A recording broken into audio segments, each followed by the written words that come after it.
You're living in 4 planes of existence right now, but most people are only aware of one. And that's why they feel lost, disconnected, and stuck in cycles they can't explain. If you don't understand the blueprint of reality, you'll keep trying to fix the physical, while the real causes lie in the unseen dimensions that you have direct access to. You must understand is that the universe only exists in the mind. Everything is a projection of consciousness. Therefore, consciousness produces everything. Our internal world is consciousness. Our external world is this physical body, physical world. Everything is an externalization of consciousness. For example, this was a thought. Now it's made physical. But before this was invented, it was existing in someone's mind, in consciousness, invisible. Then it was made manifest, made physical. So everything in this physical plane is the effect. The cause is consciousness, mind, the mental plane. So now I'm going to explain these different dimensions of consciousness. You don't just exist in this physical plane. The physical plane, in fact, is the lowest plane there is. It's the illusionary plane. So first of all, we have the Buddhic plane. This is the nothingness. So think of it like this, absolute nothingness. If you turn off thoughts, there is nothingness. This is the void. And out of the void springs infinite potential, which is the mental plane. Now, your mind has no limitation. It can think anything, be anywhere, anytime, any place. In the whole world, there is no limitation with the mind. This is the realm of infinite possibilities. This is the realm of thought. Thought is a dimension, information and thought. To go a little bit deeper on this, there are pockets of thoughts, what we call in the occult fields of thoughts. Your mind does not think thoughts, it receives them. Your mind is like a radio. Whatever the mind is tuning into, setting its mindset, setting your frequency or setting your mind, you will receive thoughts based on that set, whatever you set your mind to. So there are pockets of thoughts that we penetrate in the mental plane. The mind is the mental plane, the infinite possibilities. This is the spark of creation. This is where all things begin to manifest as an idea in the mind as a thought. So if you want to gain certain information, you need to meditate or do thought exercises where you are penetrating that dimension of thought, that pocket of thought. For example, if you want to find a way on how to make financial wealth, you would use your mind, set your mind on wealth and money and think, close your eyes and think about that specific topic and see where your mind takes you, and you will expand your mind into different pockets of thought and gain information. So this is the mental plane. This is how you can use the mental plane. You can use the mental plane to do this. Then we have the astral plane. We have higher, middle, and lower astral plane. The astral plane is the body for thought. So every dimension, physical, etheric, astral, mental, Buddhic, is a body for a dimension above. Each dimension below is a product of the dimension above. So for example, the astral plane is imagination. This is the lucidic realm of imagination. This is where thoughts begin to manifest into some sort of form. It's not a physical form because this is physical, but imagination is a lucidic form. It's not really physical, but it's there. It's a projection of light. It's astral matter condensed by the willpower of the mind. So depending on the vibration of that thought will depend whether it manifests in the higher astral plane, middle astral plane, and lower astral plane. If you think about more material things and visualize material things, this will manifest on the lower astral plane because material matter is low vibration. Now, that does not mean it's evil. That does not mean it's bad, okay? It just means low vibration just means more material. But if you think and imagine more spiritual things, this manifests on the higher astral plane. So the astral plane is the screen in your mind that allows you to vision an apple. that allows you to vision anything. It's that mental projection that's inside of your mind. Now, this is what we call the third eye. It's an eye because the eye is the mind, and the mind can see into the astral plane. It perceives this spiritual world, this lucidic realm that we have access to. This is where also infinite potential takes place.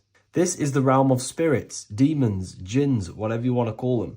Spiritual entities exist in this because this is where thought forms manifest into form. This is where thoughts create bodies. Think of it like this. The mental plane is a thought of a chair. The astral plane is the imagination of that chair and all of the different possible chairs that could possibly be. The etheric plane is the energy double of that chair. And the physical plane is the physical chair. So as you can see, the higher we go up, the more formless and lucidic it is. The lower we go down planes, the more dense it becomes. This is formless and this is form. Everything manifests through this process. This highlighter is down here in the physical plane, but the idea began in the mental plane. Everything begins in consciousness before it creates a physical body.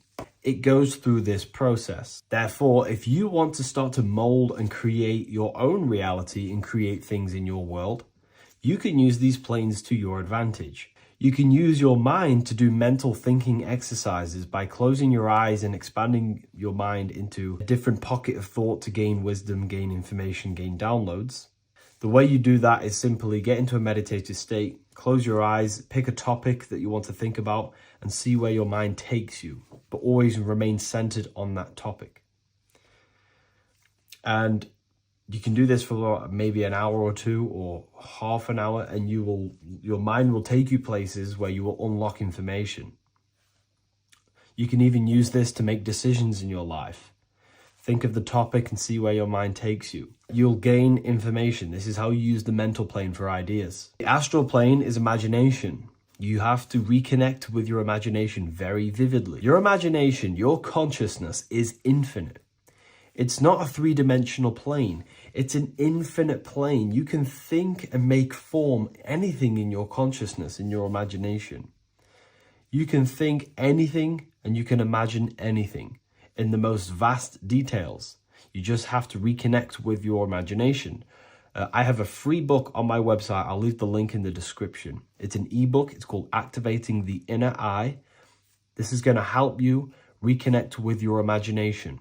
It's a practical guide on how to imagine. So once you know how to use the mental plane and astral plane, thought and imagination, you pretty much need to use the physical plane to take physical action with this physical body that you have and start to manifest these desires you have in the higher planes.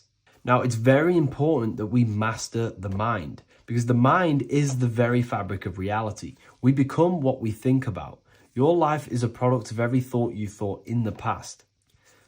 It is the mind that directs the flow of consciousness. And wherever this consciousness is flowing is what you will create in your life. Consciousness is the most potent force in the universe, and the mind is pretty much the universe in a microcosm form. It is infinite potential, and your mind will continue to expand into new realms of thought forever and ever and ever. You are eternal. You are not this physical body down here. You are consciousness, literally dreaming that you are in this physical body. So everything begins with the mind. We need to be conscious of the thoughts that enter our mental field of consciousness. There is a level of self-awareness that you can reach where you can become conscious of pretty much every single thought that enters your mental field. Now, we have over 7,000 thoughts a day. You can gain such mastery over your mind where you can become conscious of every thought you think. And that is when you gain superior power. Because when the mind is fully under control of self, you can direct the mind's potent force into a specific goal. Most people's minds are dualistic. They want something, but their mind is thinking something else. They have limiting belief systems. They have the little voice that comes in and says, you can't do this, you're a failure. That is a fractaled mind. The mind needs to be singular. It needs to be on your team and not an enemy. Do not let your own mind take away your power. Your mind should be on your team, giving you power, giving you the best possible thoughts and the best possible beliefs. When the mind is in this condition and on your team and not taking away your power through the destructive thoughts, it becomes a potent, powerful force used for manifestation to create anything. And the way we get the mind on your team is through constant meditation to learn how to control the mind and turn it on and off. Subconscious reprogramming through visualization, affirmations, cultivating emotions associated with your goal. All these 3 ways we can reprogram the mind slowly over time so that it becomes powerful and becomes on your team and doesn't give you negative contradicting thoughts. When the mind is fully aligned on one thing, it can create massive empires and things in your physical reality. So I hope this video helps, and I'll see you in the next one.